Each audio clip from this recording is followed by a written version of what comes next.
If you believe that the way you think has some effect on your life, and you think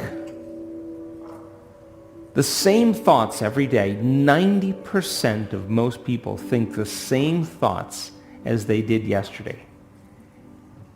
Would you agree then that if you're not waking up every morning being defined by some vision of your future, then pretty much you are going to be living by the memories of your past, and you will be predictable in your life? Yes or no? Because the brain is a record of the past. And so, if you're not creating a new future, is it possible that you believe in your past more than you believe in your future? And is it possible then that many people don't want to create a new future because they're more in love with their past than they are with their future? In fact, they romance their past every single day. So then is it possible then that that person in the same brain circuitry and the same emotions of the past are viewing their life through the lens of the past? And they're not seeing things how they are. They're actually perceiving and seeing things how they are.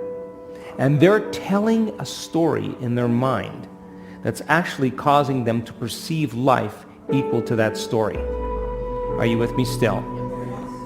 So then you ask that person, so why are you this way? And they'd say, I'm so glad you asked because I get to talk about my past. And as they talk about the incidents in their past, would you agree then that they're saying, that was the event that changed me, and I haven't actually been able to change since that event. That event has defined me as the person I am today. Yes or no? Now, the research on memory says after a period of time, that story that they tell of their past, 50% of it isn't even the truth.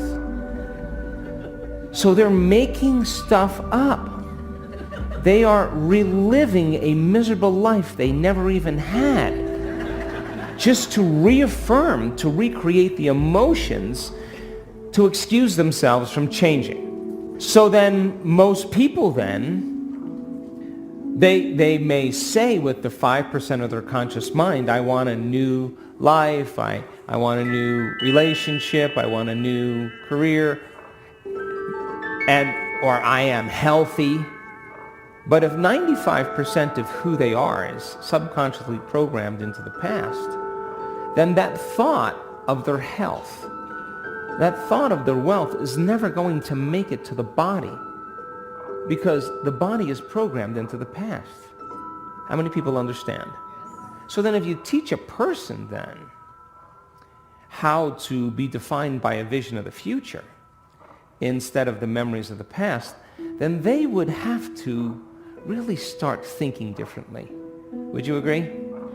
They would have to start making different choices than the choices that they always make. Yes or no? They're going to have to start doing different things and breaking certain habits. And that's going to be uncomfortable. Yes or no? Because the body's going to say, why are we doing this? It's so much more fun suffering than going out for a walk into joy. I don't know if I believe in joy. I believe in suffering. The body goes back. And so then a person would have to stop talking certain ways. They would have to start staying away from certain experiences with certain people. You know what I'm talking about, yes? And they would have to examine their emotional state every single day. They'd have to stay conscious of their emotional state, because the moment they started feeling suffering, they just disconnected from the energy of their future. They're back to the energy and the emotions of their past. So then, teaching people then how to be defined by a vision of the future every single day means they're going to be uncomfortable. it's going to be unfamiliar. There's going to be some uncertainty, and you may not be able to predict the next moment because you're no longer feeling like you. That's the moment you just left the known and you stepped into the unknown. Are you with me still? Now, if the body has been conditioned into the familiar past or the predictable future, and the body has become the mind of the past or the predictable future, would you agree then the body would say, "What are you doing?" And the body would say, "Listen, let's get you thinking like you've been thinking." And it starts influencing the mind. And people start hearing the chatter in their head. And if you respond to just one of those same thoughts, like start tomorrow, you'll never change, it's your ex's fault, it's your mother's fault. If you respond to one of those same familiar thoughts, those same thoughts lead to those same choices, which lead to the same behaviors and create the same experiences and produce the same emotions. A person says, "Oh, this feels right, this feels better to me." No, they're back to the same comfortable self. Yes or no? And this is why change is so hard. So then, new thoughts should lead to new choices should lead to new behaviors should create new experiences, and new experiences create new emotions. Yes or no? And our research shows that people who do that in 4 days, they change their gene expression. 4 days. 4 days. And don't you know, I know in the first day they don't want to do it, and they want to go back to laying down, and they hate me, and they're going to write an email, I'm a liar, all that stuff. They want to quit, And I want you to know that there's no such thing as a bad meditation. There's just you overcoming you. And you can do it now, or you can wait. But now is the new later.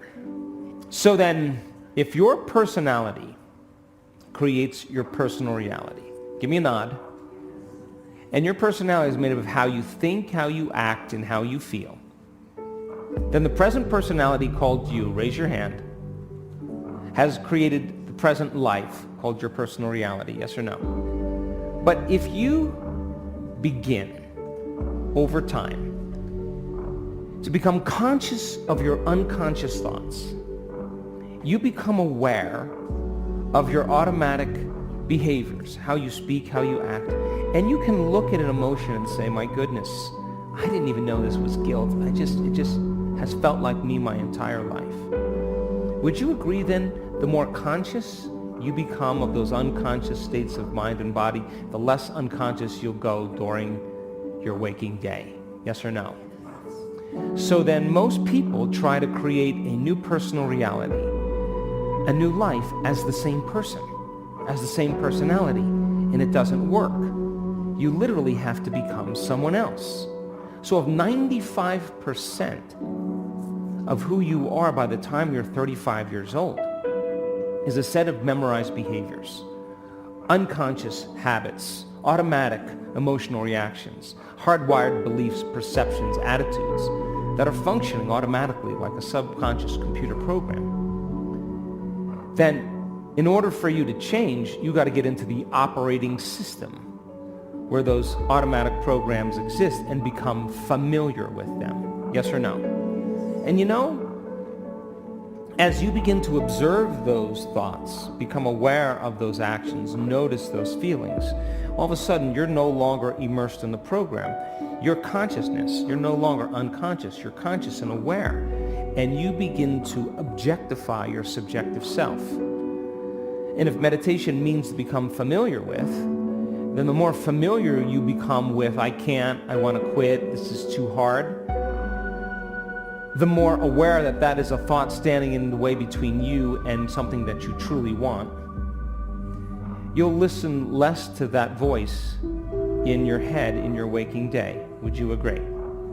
And if you just said, "God, it's 10 o'clock.